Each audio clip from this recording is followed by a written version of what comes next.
आइए आज डिंडोरी तक न्यूज की इस खास रिपोर्ट में आपको ले चलते हैं एक ऐसे शख्स से मिलाने जो कि निस्वार्थ भाव से पशुओं की सेवा करता है। यहाँ तक कि यदि दुर्घटना में कोई गाय चोटिल होती है तो उसे खुद इलाज करने लगते हैं और यहाँ तक कि उन्होंने एक बछड़े को गाड़ी में बैठाकर यहाँ बछड़े को इलाज के लिए हरियाणा ले जा करके उसका इलाज करवाया और एक बार तो एक कुत्ते को इलाज के लिए छत्तीसगढ़ भी ले गए थे।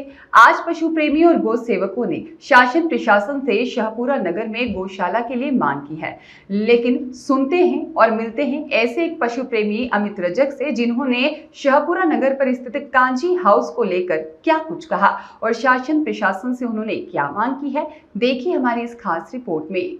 आप इस वीडियो के माध्यम से देख रहे हैं कि शाहपुरा नगर में कांची हाउस की स्थिति बहुत खराब है। वहां पशुओं के लिए न तो पर्याप्त भूसा है और न ही उनकी देखभाल करने वाला कोई शख्स है। इस स्थिति को देखते हुए पशु प्रेमियों के द्वारा लगातार गौशाला की मांग उठाई जा रही है। नमस्कार दोस्तों, डिंडोरी तक में आज आपका फिर स्वागत है। और आज हम ऐसे स्थान पर पहुंचे हैं जो कि डिंडोरी जिला के शाहपुरा मुख्यालय का है। आज इसी स्थान पर पहुंचे जहां पर शाहपुरा नगर के मध्य एक काजी हाउस है, जहां पर देख सकते हैं। आपको मैं पहले तो तस्वीर दिखाना चाहूँगा कि यह जो तस्वीर है, ये जो यहाँ पे काजी हाउस है, काजी हाउस की क्या परिस्थिति है। इस काजी हाउस में ये जो मूक गाय है, इनके लिए क्या व्यवस्थाएं किया जाता है। लोग कहते हैं कि पशु गाय जानवर के लिए क्या व्यवस्था है, ऊपर से इतना सरकार खर्च करती है, लेकिन यहाँ की असलियत कुछ और ही बयां कर रही है। इसको लेकर के जब हमने शाहपुरा नगर के कांजी हाउस पे विजिट किया तो वहाँ पे हमने देखा कि यहाँ पे 2 से 3 गाय या बछड़े यहाँ पर मौजूद थे, लेकिन न ही यहाँ पे कोई देखा जाए तो किसी प्रकार का, ना ही यहाँ पे कोई भूसे या फिर उनके खाने के लिए, ना ही कोई पानी की व्यवस्था तक यहाँ तक कोई नहीं किया जाता। ऐसा एक मामला ऐसे सामने आया कि यहाँ पर यदि कोई यदि पशु प्रेमी या फिर कोई समाज सेवी यदि जो आवारा पशुओं को लेकर के और यदि कोई लाकर के यदि कांजी हाउस में उनको एक छोड़ दे और कहना चाहिए कि छोड़ने के बाद उनको चाहेगी कि यहाँ के जो नगर परिषद है उस पर ध्यान दी, लेकिन यहाँ पे यह कह दिया जाता है कि आप लेकर आए हैं यहाँ पर तो इसकी सेवा आप ही करेंगे। मतलब जो पशु प्रेमी यदि इसको लेकर के यहाँ छोड़ा है, उसी की जिम्मेदारी है कि वो गायों को, वो जानवरों को वो खुद पानी पिलाए और उसकी जो खाने की व्यवस्था वो खुद करे। आइए हम थोड़ी यहाँ से बात करेंगे। यहाँ पे हमारे एक पशु प्रेमी हैं, उनसे भी बात करेंगे जो शाहपुरा नगर के निवासी हैं, तो उनसे थोड़ी जानकारी चाहेंगे। उनके द्वारा एक यहाँ पर जो 2 बछड़े हैं और एक यहाँ पे एक गाय है, वहाँ जो यहाँ पे लाया गया था, तो आज एक जो बछड़ा है वो आज शांत हो चुका है। तो मैं उससे आज जो है यहाँ के जो हमारे पशु प्रेमी हैं उनसे आज हम बात करेंगे कि किस तरह से यहाँ पे क्या हाल चाल। आप बताएं थोड़ा सा भाई साहब यहाँ के बारे में। यहाँ पे भैया कोई भी व्यवस्थाएं नहीं है। पूरे शाहपुरा में कहीं भी हो, अगर किसी का भी एक्सीडेंट होता है तो हम ही लोग जितने भी हैं, मैं हूँ, मेरे और भी साथी भाई लोग हैं जो पशु प्रेमी हैं, गौ सेवक हैं, वो सभी करते हैं, लेकिन प्रशासन से कोई सुविधाएं नहीं मिलती। इनके इलाज के लिए, खाना के लिए, पाने के लिए कुछ भी करना है तो हमारी टीम ही तैयार करती है व्यवस्थाएं।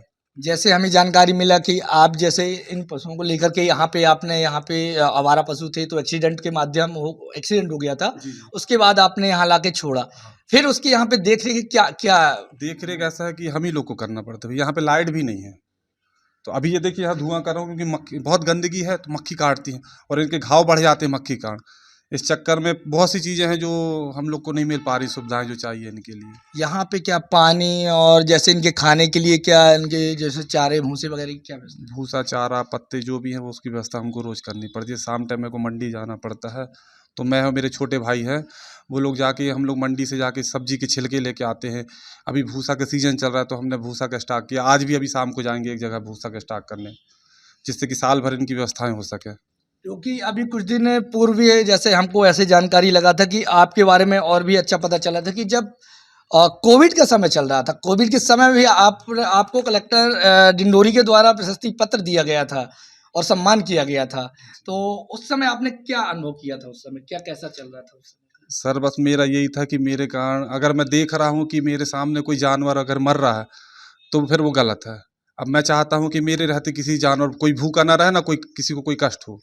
उस समय कोविड के समय में उस समय तो देखा जाता था कि जो महामारी जो छाया था, लोग क्या है कि वो जो कोविड की वजह से घर से निकलना मुश्किल था, लेकिन आपने घर जैसे घूम घूम के पूरे शहरों में, गांव क्षेत्र में जाके और मूक जानवरों के, गायों के लिए कितना सेवा किया, उसके बारे में कुछ हमारे दर्शकों को बताएंगे। सर, इसका श्रेय तो मेरी मम्मी को जाता है, क्योंकि मेरी मम्मी का सपोर्ट सबसे ज़्यादा मिला है मुझे।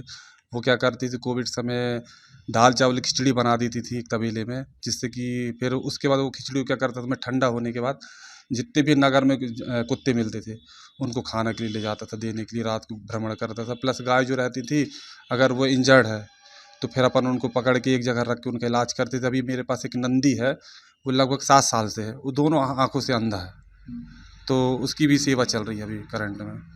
और अभी कुछ दिन पूर्व ही ऐसे एक न्यूज़ में भी आया था कि आपके द्वारा एक बछड़े को हरियाणा ले जाया गया था, क्या मामला था वो? क्या हुआ था, ये बस स्टैंड के पास से कोई गाड़ी वाले ने रात को 12 बजे उसको एक्सीडेंट करके चला गया। अब थी तो बच्ची यही लोकल की, अब वो व्यक्ति का नाम बताना गलत है। उसने क्या किया, नगर परिषद के सामने की यात्री प्रतीक्षालय वहाँ पर वो छोड़ के चला गया कि ये बचेगी नहीं, मैं नहीं पाल सकता। अब चूँकि मैं पशु प्रेमी हूँ, कोई भी जीव हो अगर मैं नहीं देख सकता अपने सामने कि वो किसी के उसको यानी वो ख़त्म हो या तड़प है, तो उसको लेके फिर मैं वार्ड नंबर 4 पे शिव शक्ति चौक है, व्यायामशाला भवन है, वहाँ पे उसको लेके गया। वहाँ पे मैं जून से रखा और अभी 11 जनवरी तक अपने पास ही रखा था, लेकिन उसके पैर की हड्डी जो थी वो सीधी जुड़ गई थी, तो पैर मुड़ नहीं पाता था। अब उसको उठाने खड़े करने में बड़ी दिक्कत होती थी। फिर हमने नेट में सर्च किया तो पता चला कि देवी चित्रलेखा गौ सेवा धाम हरियाणा में है। तो हमने उनसे बात की तो उन्होंने कहा आप ला सकते हैं, तो मैंने कहा ठीक है हम ले आएंगे, आप बोलिए पहले। तो उन्होंने कहा ठीक है आप ले आइए, हम रख लेंगे। तो फिर हम लोग की टीम जो थी, हम लोग कार करके जाके उसको छोड़ के आए। तो जैसे कि वहाँ के बारे में बताया, अभी हमको जानकारी और मिला कि आपके यहाँ एक नंदी है ना? वहाँ भी हम अभी विजिट करेंगे, लेकिन वहाँ के बारे में बताइए कि वहाँ पे नंदी है, कितने सालों से आपके पास है और आपने खुद उनकी सेवा कर रहे हैं और आप देखभाल करते हैं, वो कहाँ से मिला था वो नंदी और कैसे? वो मुझे मिला था ये बेसिक शाला के सामने, रात को 8 साढ़े 8 की बात है, आज से 7 साल पहले। उस समय मैं पहले डॉग को, जितने भी डॉग हैं उनको मैं खाना खिलाता था। तो मैं उसी समय खाना खिला रहा था तो एक लड़का आके बोलता कि भैया एक अंधा बैल है, वो नाली में गिर गया। तो जैसे ही मैंने सुना वैसे ही उसके पास गया। जब हम उसको नाली से निकाले तो देखे तो निकलने का, फिर वो एक गाड़ी जा रही थी उसमें भिड़ गया वो। फिर उसको जब हम पकड़े तो उसकी आंखों पे देखे तो उसके आंखों में वाइटनेस थी पूरी, तो पता चला कि उसको दिख नहीं रहा। तब उस समय हमारी ये समझ नहीं है कि उसको कहाँ छोड़ें, क्योंकि अभी तक गौशाला नहीं है सहपरा में। देखते रहिए डिंडोरी तक न्यूज से संदीप गोलिया की खास रिपोर्ट।